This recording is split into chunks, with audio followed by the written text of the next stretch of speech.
Drodzy wino... No. Drodzy wino... Tak. Nie klapsujemy? Nie klapsujemy.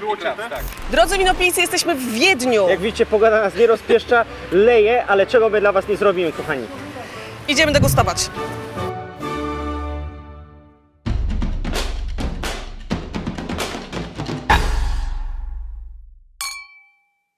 Iza, jaki dzisiaj plan? Plan mamy taki. Zaczynamy od degustacji Blaufränkischów tutaj w Wiedniu, a potem po degustacji pojedziemy do Eisenberg zobaczyć, jak taki Blaufränkisch rośnie. Dobra, to chodź, lecimy. Czego możemy się spodziewać po Blaufränkischu? Blaufränkisch, jeden z dwóch najważniejszych czerwonych szczepów w Austrii. Przede wszystkim dużo owocu, czerwonych owoców, jeżyny. Ten, który będziemy degustować, jest z regionu Eisenberg. Charakteryzuje się taką mięsistością. Ja zawsze znajduję tam nuty pomidorów, ale najważniejsze pieprzność. Super, czyli ekstra śniadanko. Idziemy coś zjeść.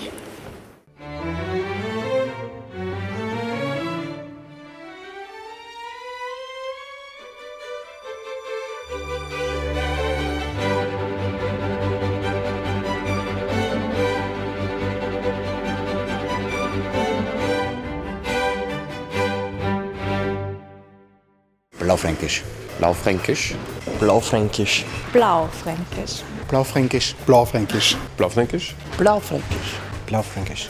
Blaufränkisch. Znaleźliśmy Markusa Bacha na degustacji z winnicy Grosserwein i teraz właśnie tam jedziemy.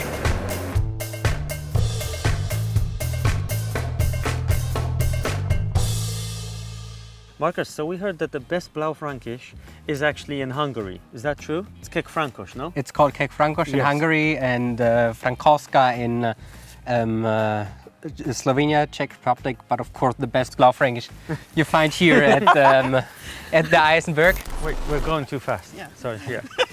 We're like running. You have to slow down. So tell us, where exactly is Eisenberg? The Eisenberg is completely in the southeast of Austria, so very close to the Hungarian border. Our eastern vineyards, from our eastern vineyards to Hungary, it's about 3 meters.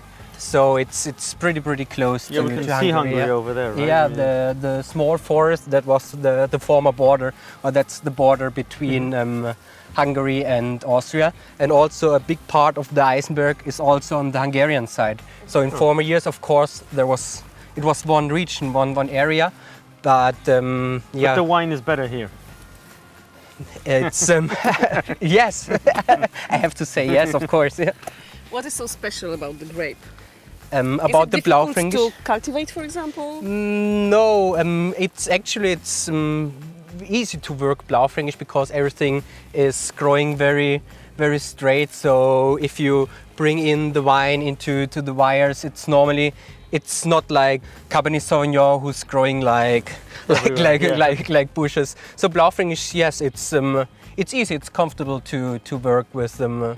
Eisenberg means the berg is Like the a mountain. mountain of iron, yeah? Yeah, it's, if you translate it word by word, it's the Iron Mountain. Exactly. And that's because the soil here in the region contains a lot of iron. You can see it here in the stones. That's all green schist Yeah. with a lot of iron in it. And you see the brown parts inside here. That's the oxidated iron, and that's the reason why it's called Eisenberg. And how that influenced the wine?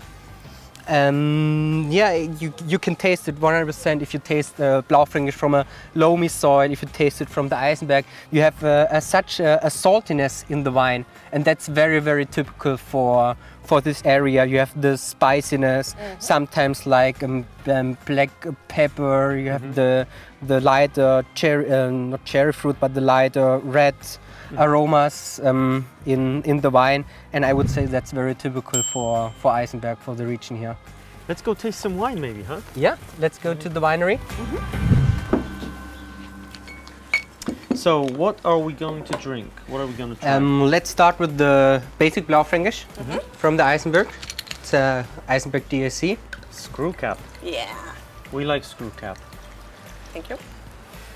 And I really love your labels. Yeah, they are a bit historic. They are more Hungarian, Austrian, Hungarian-like. So we decided to choose label like this because the way we produce the wine is very traditional. So we try to reduce as much as possible, more like the people did it in the former years. So we did some research how the labels looked like when the people started in our region bottling wine, or how the logos looked like. And yeah, it was Hungary till 1921, so we decided to go back to the more traditional style of the labels. So this is the basic Blaufränkisch. That's the basic Blaufränkisch from How much does it cost, the basic Blaufränkisch? it's this. about 11 euro. Okay. Okay. Yep. And it's very, very typical. You can already taste the spiciness, the saltiness of the region, and There's a lot of spiciness. in yeah, it, and also in the nose you have a bit of peppery, Yeah. pepper style. That's very, very acidity, special. high acidity. Yeah, Yeah. very nice. I always love the fact that you have the Austrian flag Yeah. on these. I love it also because when I have the bottles in my cellar, They're all my there. little cellar, immediately I know You know which one. are From from Austria. Austria. And this is fantastic. Like every marketing. country should do this. you know? Exactly. And große Wein means big wine. Yeah, it's in the beginning when we started the winery, we choose the traditional design of the label, and we choose in the beginning also the traditional size of a bottle.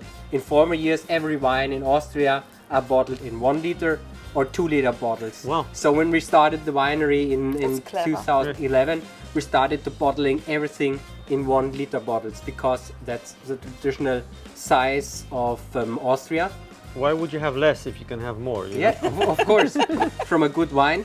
But apparently the markets didn't want it. Yeah, exactly. Yeah. know? So Yeah. grosser wine came from bigger wine, Bigger bigger bottles. bottle. Yeah, of course, großer Wein means also Big wine is big, in yeah, like yeah. like great wine. like a which grand vin. Yeah.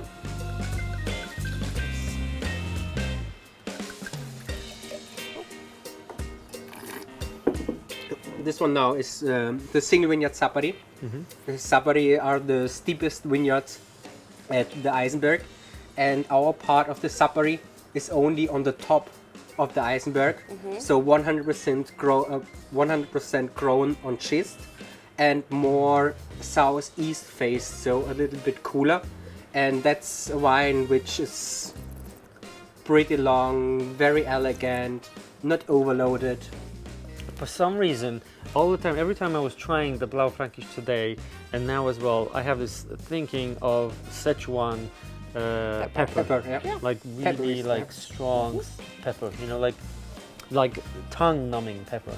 And me, very often when I'm drinking Eisenberg Blaufränkisch, I'm thinking about raw meat.